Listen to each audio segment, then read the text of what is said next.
මෙහෙම ගියොත් නම් ලොකු විනාශයක් වෙයි වගේ. හැම කෙනාම ආරක්ෂිත තැන්වලට යන්න. කවුරුවත් එළියේ ඉන්න එපා. මෙච්චර විපතක් මැද්දේ අපි නිකන් ඉඳලා හරියන්නේ නෑ මචං. ජීවිත බේරගන්න මොනවම හරි දේවක් කරන්න ඕනේ. අනේ අපිට උදව් කරන්න කවුරුත් නැද්ද?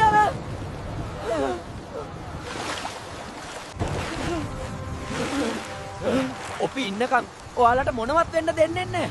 කලබල වෙන්න එපා. අපි ඉක්මනින් ආපදා කදවුරකට යමු.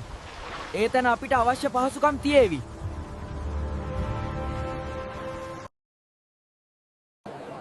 අනේ පුතේ ඔයාටයි යාළුවටයි ගොඩක් පිං අපේ ජීවිත බේරුවට.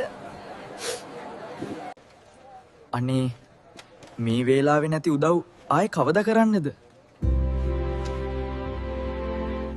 ඔපි හැමෝටම උදව් කරන ජාතියක්. ඒකයි ඔපේ ලාංකික අභිමානය. දිගටම අපිත් සමග රැඳී ඉන්න.